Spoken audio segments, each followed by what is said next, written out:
नमस्कार मित्रांनो, आजच्या या विशेष भागात आपण भगवद्गीता दिवस साजरा करण्यासाठी एकत्र आलो आहोत. 25 डिसेंबर हा दिवस संपूर्ण जगभरात भगवद्गीता दिन म्हणून ओळखला जातो.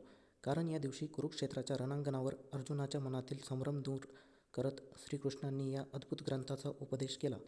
भगवद्गीता म्हणजे फक्त धार्मिक ग्रंथ नाही, तर जीवन कसे जगावे, संकटात कोणता मार्ग निवडावा आणि आपल्या करिअरपासून नातेसंबंधांपर्यंत सर्व निर्णय कसे घ्यावेत याचे एक कालातील मार्गदर्शन आहे.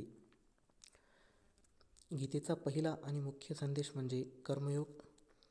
श्रीकृष्ण म्हणतात, कर्मण्येवाधिकारस्ते मा फलेषु कदाचन. म्हणजे आपल्याला कर्म करायचे, पण फळाची चिंता करायची नाही. आजच्या वेगवान आयुष्यात आपण परिणामांमध्ये अडकतो, मार्क्स, पगार, फॉलोअर्स, यश.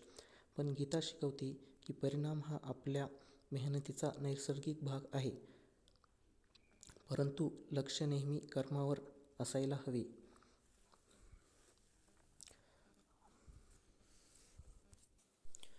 अर्जुन रणांगणावर उभा असताना त्याचे मन दुविधेत होते.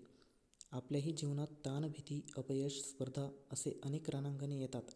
श्रीकृष्ण सांगतात, शांत मनातच निर्णयाची शक्ती जन्म घेते. ध्यान, सकारात्मक विचार आणि योग्य कृती यामुळे आपण मनाला संतुलित ठेवू शकतो. गीता आपल्याला शिकवते की प्रत्येकाचे एक धर्म म्हणजेच कर्तव्य असते.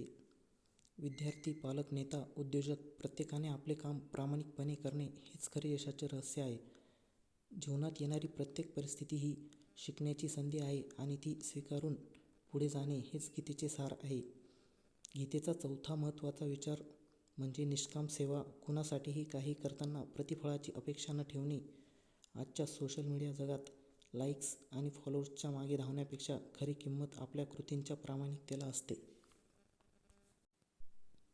भगवद्गीता आपल्याला फक्त आध्यात्मिक मार्ग दाखवत नाही, तर आधुनिक आयुष्यात यशस्वी, शांत, संतुलित आणि प्रेरणादायी व्यक्ती बनवते. म्हणूनच आजच्या भगवद्गीता दिनाच्या निमित्ताने आपण ठरवूया की चांगले कर्म करायचे, मन शांत ठेवायचे, कर्तव्य प्रामाणिकपणे पार पाडायचे आणि इतरांना निष्कामपणे मदत करायची. हीच भगवद्गीता आपल्याला देत असलेली खरी जीवनशैली आहे. धन्यवाद मित्रांनो. पुढील पॉडकास्ट भागात पुन्हा भेटूया. जय श्रीकृष्ण.